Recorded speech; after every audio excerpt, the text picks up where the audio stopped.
Hi everyone! Good morning! I'm back! This is Sam Brusas and welcome back to my YouTube channel. Oh my gosh! This is it guys, pag-uusapan natin ngayon. May malaki daw silang pasabog. Kung sino to? Yan ang tatalakayin natin ngayon. But before anything else, hello Philippines and hello beautiful people!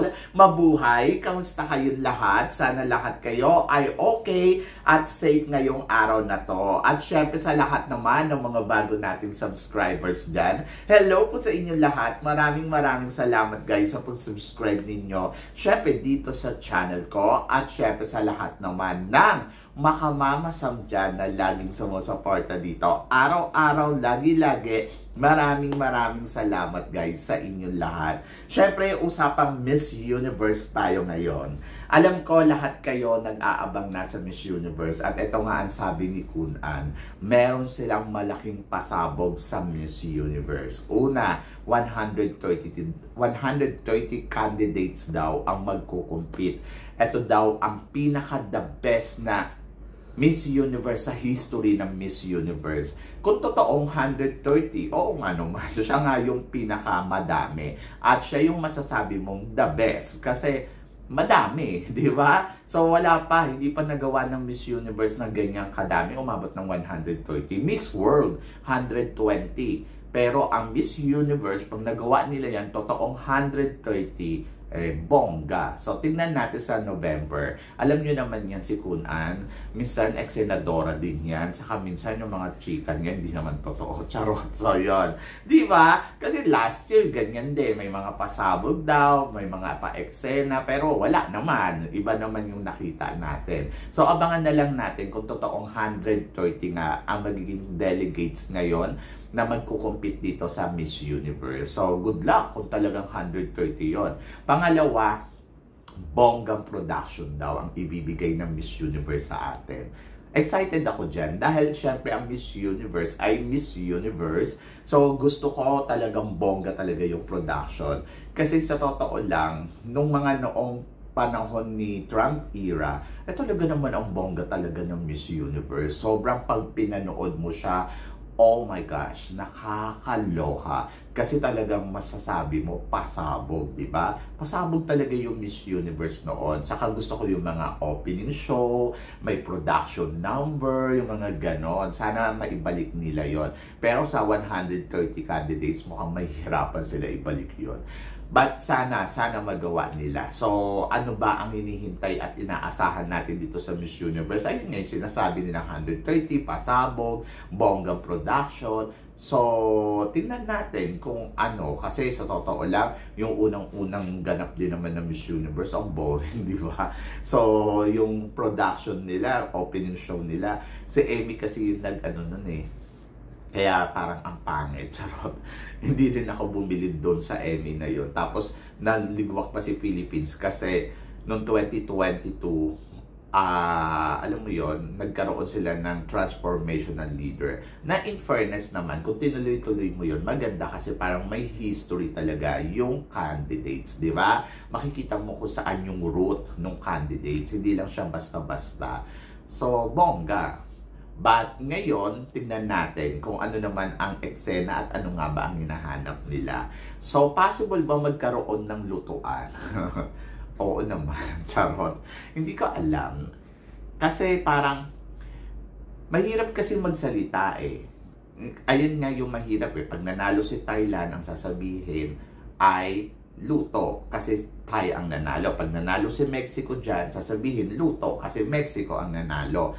Kaya siguro dapat yung dalawang country to, dapat yung kandidata nila, dapat matindi. Pero in fairness naman sa Thailand, sa nakikita natin ngayon, medyo malakas yung kandidata nila at nagtatrabaho. At may ganda, magaling sa eksena, tapos, may pinapakita talaga siya. Kaya, hindi rin talaga questionable. Depende na lang yon kung paano talaga siya eksena sa labanan nila sa competition.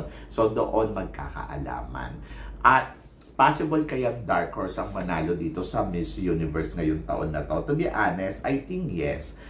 May laban pa rin yung Dark Horse candidates. Kasi, naniniwala naman ako na pwede naman nila ibigay talaga ang corona sa mga dark horse, katulad na lang ni Miss Philippines, di ba? Na, ayun, medyo dark horse yung datingan niya. At tingnan natin kung ano ang mararating ng pambato natin, kung pwede nga ba talaga siya makasungkit ng corona. So, pag nanalo dyan si Philippines, ibig sabihin nun, bongga, charot. So, yun, wala silang kinikilingan. Depende yon sa ipapakita ng kandidata. And possible ba ma-eltukuyo si Philippines? Oo naman. Asahan din natin yan. Kasi syempre, alam naman natin, yung iba nga sinasabi, medyo mahina nga ang eksena ni Chelsea Manalo. So, depende yan sa paghahanda ni Chelsea Manalo. Kasi naniniwala naman ako sa Miss Universe, kung may hinanda ka, kakabog ka. Kung kakabog ka, possible na makarating ka sa eksena, di ba? Sa mga, ano talaga nila, sa bawat eksena dito sa Miss Universe. At possible na makarating ka sa dulo. So, depende. And, malakas ba si Venezuela, Philippines, and Thailand? To be honest, nalalakasan ako sa kanilang tatlo. Iba-iba yung ipinapakita nila. Pwedeng manalo si Venezuela, pwede din manalo si Thailand, pwede din manalo si Philippines. Depende yon sa atake at sa mga makakalaban nila. Pero huwag niyong kakalimutan guys, medyo mahigpit kasi ang labanan this year. Kasi maraming kandidata. Sabi nga nila 130. So medyo imagine mo, 130 kung papasok lang ay top 20 or top 25, ibig sabihin 100 countries pa din yung malalaglag, di ba? Kahit sabihin mo pa 130, top 30 tayo, laglag pa rin dyan yung ano. So, hindi ko alam kung ano magiging format. Pero ako para sa akin, siguro top 20 para sa 130, okay na yon. Pero yung 25 masyadong madami. So, parang, kahit sabihin mo pa na ang dami pa din. Gusto ko 130 pero top 16. Ganon. Para magkaalaman talaga ng galing, di ba? So, yon. So, matibay sa dulo ng kompetisyon. At malaman kung sino talaga ang kakabog at sino ang e-eksena. So, yon. Doon naman sa nagtatanong sa akin, Peru and Dominican Republic, possible ba talaga na sila ang mag-dominant ngayon dito sa Miss Universe? To be honest, parehas naman silang maganda no? So, itong na to, International Sisterhood, parang feeling ko, kakabog silang dalawa sa Miss Universe. So, si Peru naghahanda din ng bonggang-bongga. Si Dominican Republic, nakikitaan mo din ng potential, no? Potential para sa corona. So, tingnan natin kung ang Miss Universe ba ay pwede bang manalo yung mga galing sa ibang pageant katulad ni Peru at sa kaning Dominican Republic. Kasi last year, si Nicaragua, galing yan sa Miss World, di ba? So ako para sa akin, siguro depende na lang yan din sa presentation na ipapakita nila. Depende sa eksena nila. At depende sa kung paano nila pinaghandaan yung competition. Kasi ako naniniwala ako, the more naghanda ka, the more nakakabog ka. So, yun. So, malakas ang Peru, malakas ang Dominican Republic. And feeling ko, pwede silang talagang mag-dominant talaga sa competition na to. Lalo na si Dominican Republic, nakikitaan ko talaga ng potential din para sa corona. But depende yan kung hindi siya makakabog ng ibang kandidata. Kasi may mga silent killer, dark horse, yung front runner, hindi pa rin talaga sigurado na sa kanila mauuwi ang corona. Kaya nga sabi ko si Thailand, medyo delikado din to. Kasi hindi naman porkit malakas siya, ay siya na ang mananalo. So, depende yan sa paano niya itatawid yung bawat category ng pageant, di ba? But, ayun nga lang, medyo kung iisipin mo, kaya niyang makipaglaro kasi kabugera. But tingnan natin, gusto ko dumaan sila sa mahigpit na Q&A, di ba?